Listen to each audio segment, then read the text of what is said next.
नमस्कार, आप देख रहे हैं जौनपुर टुडे। मैं हूं शुभम अग्रहरी। साथियों, जैसा आप सभी को पता है कि महाराष्ट्र में खास तौर से मुंबई में भाषाई विवाद इस समय जोरों से चल रहा है। हिंदी भाषी लोगों के साथ झगड़ा झंझट मारपीट की खबरें आए दिन सामने आ रही हैं और इस दौरान बड़ी खबर है कि राज ठाकरे और उद्धव ठाकरे भी अब एक मंच पर आ चुके हैं और उनके द्वारा बड़ा दावा किया जा रहा है कि अगर मुंबई में रहना है तो मराठी बोलना पड़ेगा, मराठी सीखना पड़ेगा। हिंदी भाषी लोगों के साथ लगातार दुर्व्यवहार की घटनाएं सामने आ रही है। अब इस भाषाई विवाद में भाजपा के सांसद निशिकांत दुबे का भी एंट्री हो चुका है। भाजपा नेता दिनेश लाल यादव निरहुआ का भी एंट्री हो चुका है। जी हाँ, दिनेश लाल यादव जी के द्वारा एक बयान दिया गया और बयान देते हुए कहा गया कि मैं भी मुंबई में रहता हूँ, मुझे मराठी नहीं आती है, मैं हिंदी बोलता हूँ। अगर उनके अंदर दम है तो वो हमें महाराष्ट्र से निकाल कर दिखाएं।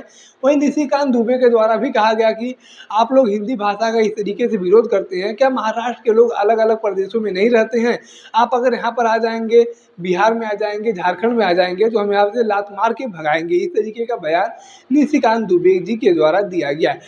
और कहीं न कहीं यहाँ पर समझने वाली बात ये है कि आखिर हिंदी भाषी लोगों से इतनी नफ़रत क्यों है? हिंदी भाषी लोग उत्तर प्रदेश, बिहार के रहने वाले लोग जो हैं, इनसे इतनी नफ़रत क्यों है? आए दिन कहीं तमिलनाडु में कुछ घटनाएँ होती हैं, कहीं कर्नाटक में कुछ घटनाएँ होती हैं, कहीं महाराष्ट्र में घटनाएँ होती हैं।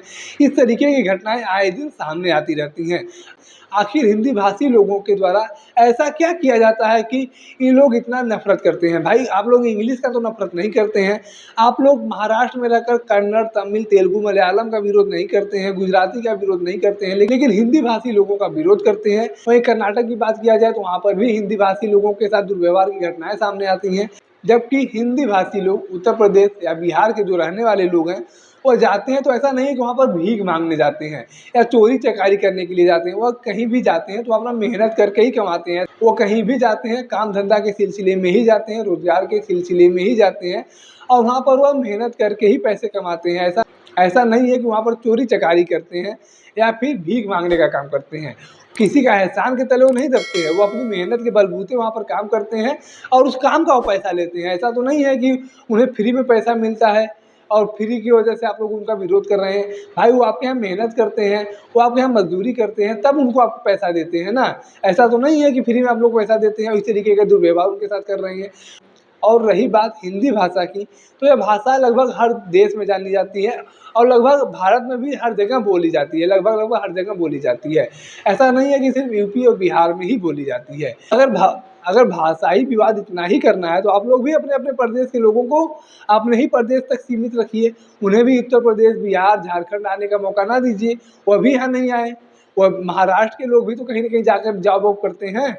कर्नाटक के लोग भी तो आते-जाते कहीं न कहीं हैं दर्शन पूजन करने या कुछ भी करने के लिए जाते-आते हैं।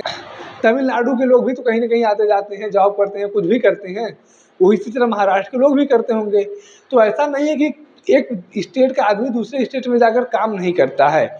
मुंबई का आदमी यूपी बिहार में नहीं आता है, यूपी बिहार का आदमी मुंबई नहीं जाता है, कर्नाटक का आदमी मुंबई नहीं आता है, यूपी नहीं आता, झारखंड नहीं आता।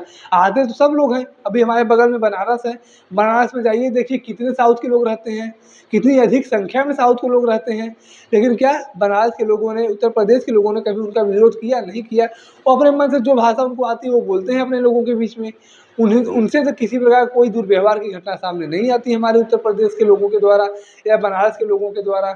आगरा में जाइए, वहाँ पर भी कुछ लोग रहते हैं, मथुरा में कुछ लोग रहते हैं, इस तमाम जगहों पर लोग रहते हैं, लेकिन कभी भी किसी प्रकार की दुर्व्यवहार की घटना सामने नहीं आती है। दुर्व्यवहार की घटना सिर्फ हिंदी भाषी लोगों के साथ ही सामने आती है।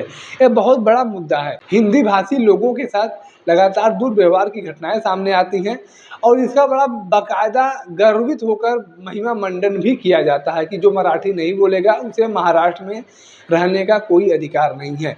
भाई, वह व्यक्ति काम धंधा के सिलसिले में जाता है तो ऐसा तो नहीं वो भाषा सीखेगा। अच्छा, ये बात भी है कि जो लोग काफ़ी दिनों से रह रहे हैं, मतलब 20 साल, 25 साल, 30 साल से रह रहे हैं, उन्हें तो कुछ ना कुछ तो मराठी आती ही है। ऐसा नहीं है कि उन्हें एकदम मराठी नहीं आती है। 25 साल, 30 साल से जो व्यक्ति एक जगह पर रह गया है तो उसे वहाँ की भाषा की जानकारी हो जाती है, फिर भी उनके साथ दुर्व्यवहार की घटनाएं हो रही हैं।